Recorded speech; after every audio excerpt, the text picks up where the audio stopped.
اور پھر سامنے آنے والا ہر شخص مارا جائے گا۔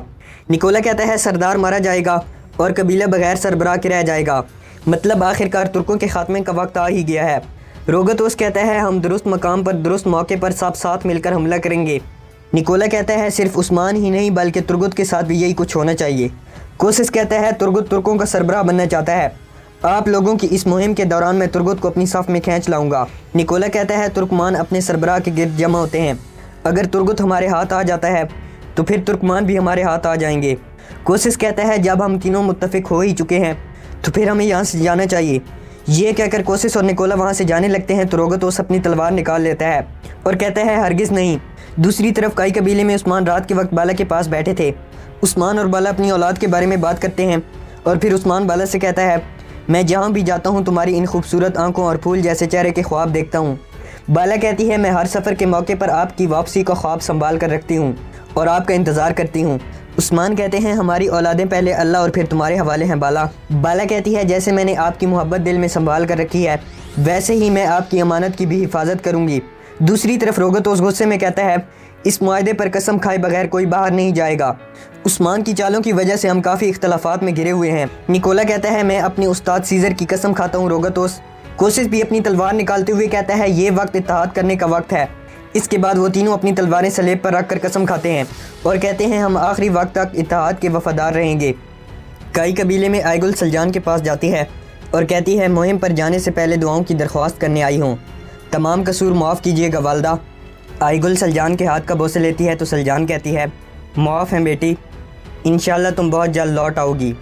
آئیگل اور سلجان بیٹھ جاتی ہیں تو آئیگل کہتی ہے میری رہنمائی کریں والدہ، میرا دل اور عقل الجھے ہوئے ہیں۔ اس کے بعد آئیگل سلجان کو بتاتی ہے جارکتائی مجھ سے شادی کرنا چاہتا ہے۔ سلجان کہتی ہے یہ تو کوئی مسئلہ نہیں ہے۔ آئیگل کہتی ہے جارکتائی اچھا آدمی ہے، رحم دل ہے، جب بھی میں غمگین ہوں وہ آتا ہے اور کھلکھلا دیتا ہے، مگر آپ میرے ماضی سے واقف ہیں والدہ، مجھے کسی پر اعتبار نہیں ہے۔ پہلے میرے والد اور میرے شوہر کی غداری نے مجھے ختم کر دیا تھا، میں جس کا بھی سہارا لوں وہ مجھے دھوکہ دے دیتا ہے۔ اس دن کے بعد سے میں صرف خود پر بھروسہ کرتی ہوں تاکہ گرنے نہ پاؤں۔ سلجان کہتی ہے ہمارے اجداد کا قول ہے کہ انسان الگ الگ ہوتے ہیں، ماضی میں کھائے گئے دھوکوں کے لیے ہر کسی کے لیے اپنے دروازے بند نہیں کیے جاتے۔ سلجان کہتی ہے تمہارا پہلا امتحان مشکل تھا، راستہ بہت ہی خراب تھا اور جارکتائی کے حالات بھی تم سے الگ نہ تھے، مگر اب وہ ظالم کی طرف پیٹ پھیر کر عثمان صاحب کا سپاہی بن گیا ہے، تم میری بات مانو تو ایک بار پھر سوچ لو بیٹی۔ آئیگل کہتی ہے میں ضرور سوچوں گی والدہ۔ اس کے بعد سلجان آئیگل کو سینے سے لگا لیتی ہے۔ دوسری طرف اسلمو دو ترک سپاہیوں کو اذیت دے رہا تھا۔ اسلمو کہتا ہے یہ ترگت کے سپاہی ہیں جو ہمارا مسلسل تعاقب کر رہے تھے۔ اسلمو ایک سپاہی کو بالوں سے پکڑتا ہے اور کہتا ہے تمہارا دیکھے جانے والا آخری چہرہ اسلمو کا ہوگا۔ یہ کہہ کر اسلمو گرم کیا گیا لوہا ترک سپاہی کی آنکھوں پر لگاتا ہے۔ ترک سپاہی جب تکلیف میں چلانے لگتا ہے تو اسلمو دوسرے سپاہی کے پاس آ جاتا ہے اور اس کے ساتھ بھی ایسا ہی کرتا ہے۔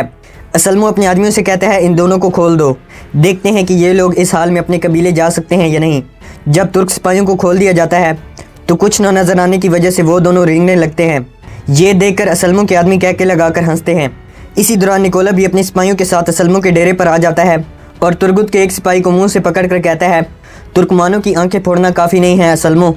نکولا ترگت کے دونوں سپاہیوں کی گردنیں کاٹ دیتا ہے اور کہتا ہے ہمیں ان لوگوں کی جانیں بھی لینا ہوں گی۔ ترگت کے سپاہیوں کو شہید کر کے نکولا اسلمو سے کہتا ہے ہم عثمان کو بھی قتل کریں گے، کیا تم اس کے لیے تیار ہو اسلمو؟ اسلمو کہتا ہے تم نے کافی تاخیر کر دی ہے نکولا، مگر پھر بھی میں قسم کھاتا ہوں کہ آج یہ ان کا آخری دن ہوگا۔ دوسری طرف کائی قبیلے میں عثمان اور اس کے سپاہی جانے کے لیے تیار تھے۔ عثمان سرداری خیمے سے باہر آتے ہیں اور پھر اپنے پیاروں سے الوداعی ملاقات کرتے ہیں۔ عثمان اورحان کو اٹھا کر اورحان کا بوسہ لیتے ہیں اور پھر سلجان کے پاس آ جاتے ہیں۔ عثمان سلجان کے ہاتھ کا بوسہ لیتا ہے تو سلجان کہتی ہے انشاءاللہ یہ سفر تمہارے لیے مفید اور برکت والا سفر ثابت ہوگا۔ ادھر ملن اورحان کو بالا کے حوالے کر دیتی ہے۔ بوران عثمان کے پاس آ کر کہتا ہے حضور تحفے آ گئے ہیں اور ہم آپ کے حکم کے منتظر ہیں۔ اس کے بعد عثمان اور اس کے سب سپاہی اپنے اپنے گھوڑوں پر سوار ہو جاتے ہیں۔ عثمان جیسے ہی اپنے گھوڑے کو فضا میں اٹھاتے ہیں تو اورحان رونا شروع کر دیتا ہے۔ اس کے بعد عثمان اور اس کے سپاہی اپنے گھوڑے قبیلے سے باہر کی جانب دوڑا دیتے ہیں۔ دوسری طرف کوسس روگتوس سے کہتا ہے نکولا عثمان کے پیچھے جائے گا اور تمہارے سپاہی کائی قبیلے میں گھسیں گے۔ کوسس روگتوس سے پوچھتا ہے مگر تم نے بتایا نہیں کہ تم کائی قبیلے میں کیسے گھسو گے۔ اسی دوران ایک بزنطینی خاتون اپنے چہرے پر ماسک پہنے اندر داخل ہوتی ہے۔ روگتوس کے سپاہی اسے روکنے کی کوشش کرتے ہیں مگر وہ اپنے سامنے آنے والے سارے بزنطینی سپاہیوں کو زخمی کر دیتی ہے۔ یہ دیکھ کر کوسس کافی گھبرا جاتا ہے۔ بزنطینی خاتون کوسس کے سامنے آ کر اپنے منہ سے ماسک ہٹا دیتی ہے اور کہتی ہے میرا نام جولیا ہے۔ روگتوس جولیا کی طرف اشارہ کرتے ہوئے کوسس سے کہتا ہے یہ رہی عثمان کے قبیلے میں موت لے جانے والی شخصیت۔ کوسس کہتا ہے شاندار، مگر یہ خاتون ان سب سے اکیلی کیسے نمٹے گی؟ یہ سن کر جولیا اپنے پاؤں زمین پر مارتی ہے تو اسی دوران جولیا کے آدمی رسیوں سے لٹکتے ہوئے نیچے آ جاتے ہیں۔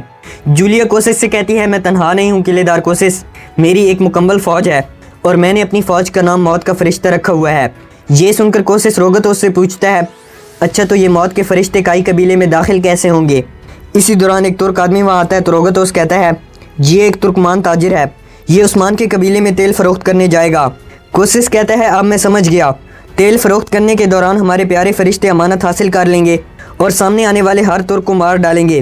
روگتوس اپنے زخمی سپاہیوں کو بے ہوش پا کر جولیا سے پوچھتا ہے ان سپاہیوں کا کیا ہوگا؟ جولیا کہتی ہے بس ان پر ذرا سا زہر کا اثر ہوا ہے، ان کا علاج نہ کیا گیا تو یہ مارے جائیں گے۔ روگتوس کہتا ہے میں چاہتا ہوں کہ تم اس زہر کو عثمان کے قبیلے میں بھی استعمال کرو۔